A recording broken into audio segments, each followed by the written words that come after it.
Verbal Class 2, Critical Reasoning. What is an argument? Argument is equal to assumptions plus premises leading to a conclusion. There are three main parts to an argument. Conclusion: this is what the author is trying to persuade us to accept. Premises: these are the pieces of evidence the author gives to support the conclusions. Assumptions: these are the unstated ideas or evidence without which the entire conclusion might be invalid. For example, in the past 10 years, advertising revenues for the magazine True Investor have fallen by 30%. The magazine has failed to attract new subscribers, and newsstand sales are down to an all-time low. Thus, sweeping editorial changes will be necessary if the magazine is to survive. Conclusion: thus, sweeping editorial changes will be necessary if the magazine is to survive. Premises: revenue is down, failed to attract new subscribers, newsstand sales are down. Assumptions: 1. Current editorial policy is responsible for fall in revenue. 2. Only editorial changes will be necessary for magazine to survive. Look for conclusions at the beginning or the end of the argument. Common structures: premise, premise, premise, conclusion. Or conclusion, premise, premise, premise.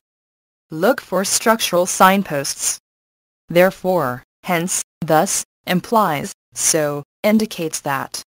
Premises are often preceded by another kind of signpost. Because, in view of, since, given that. Logic, not grammar. Critical reasoning problems are among the trickiest question types you'll come across in the GMAT. That's because CR problems are logic-based. While an understanding of English grammar rules is essential, your major challenge will be simply to learn how ETS expects you to approach the information within the sentences.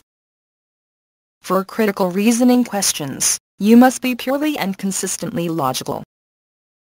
With each CR question, you'll be presented with an argument.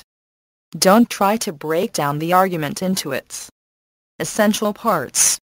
Instead, reorder the information. Reorder the information, identifying the premises and conclusion inherent within each argument. By deconstructing a critical reasoning argument, you can more clearly see what it is that's missing. Deconstructing an argument helps you notice illogical connections. The tendency to make sense of what we read is natural and, for the GMAT, fatal. Fight your normal reading habits as you go through the questions in this lesson. Don't assume information unless you see it in the argument. We pose arguments all the time. Often there is no logical connection between the information we present, our premises, and our conclusions. For example, you, let's go see a movie. Me, I have only $2. What is your conclusion? It is we can't go to a movie. But why? Because a movie costs more than $2. But how do we know this? We don't. Make sure you're not brining outside information into your reading of a critical reasoning problem. The approach.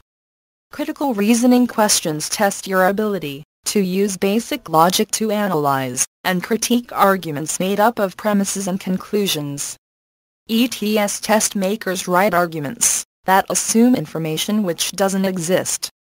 Follow these steps each time you attack critical reasoning questions. Read the question before reading the passage. Identify the passage's assumptions and conclusion. Predict the answer. Read every answer choice. Utilize process of elimination. Become comfortable at working backwards on these questions. Never choose an answer simply because it is true. Ignore decoys. Avoid answer choices that are emotionally charged or over the top. Avoid answer choices that make absolute statements. Read the question before reading the passage to know what you should be looking for before you begin reading the passage. You will want to approach the same passage a little bit differently, depending on whether you are asked to destroy an argument, or to find the best conclusion to the passage. In general, you'll be looking for the answer choices that either strengthen or weaken the argument. Think of answer choices as additional premises. Adding any one answer choice to the argument will do one of three things. 1. It will weaken the argument. 2. It will strengthen the argument. 2. It will not affect the argument at all. Neutral. 3. It has nothing to do with the argument. Out of scope. Determine which of the 8 kinds of critical reasoning questions you're facing before turning to the argument itself. Identify the passage's assumptions and conclusion. A paragraph may start off with its conclusion in the first sentence, and then give several sentences to support that conclusion. This means you will not be able to look for transition words such as consequently, hence, and as a result, that are commonly used to indicate the conclusion. An assumption is the passage's must-have. In other words, if the assumption is not true, it follows that the conclusion is not true. We have a simple method for identifying assumptions. Read each sentence in the passage individually, and then ask yourself if the conclusion would still be true, if this one sentence was incorrect. Predict the answer. So, you read the argument. You understand it. You can identify its premises and its conclusion. Now imagine additional premises, additional pieces of information, and what effect each would have on the argument overall. Brainstorm for a moment. Imagine which additional premise would best strengthen the argument. What one thing could you add that would completely fix it? Now imagine the opposite. How could you weaken the argument? How could you completely destroy it? This is perhaps the most important step in the process. Answer choices are intentionally misleading, and you can use your predictions as a measuring stick with which to compare the choices given to you by ETS. Try to guess the correct answer before you even read the answer choices. Often your hunch will be correct. This will help you focus on selecting the best answer. Read every answer choice.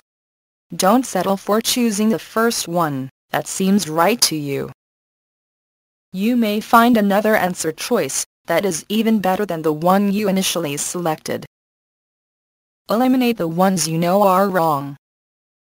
Carefully analyze the remaining choices with a focus on identifying the one that presents the most relevant arguments and raises the most relevant issues.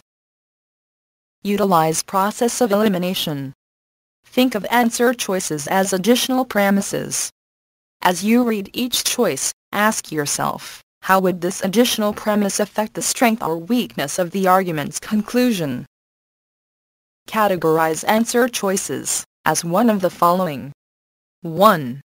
Strengthen. 2. Weaken. 3. Neutral. 4. Out of scope.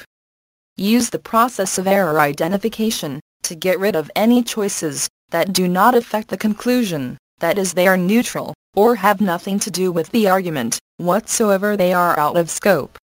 Whether you eliminate strengthen or weaken answer choices depends on the question related with that argument. Try the following critical reasoning example, using 5 steps.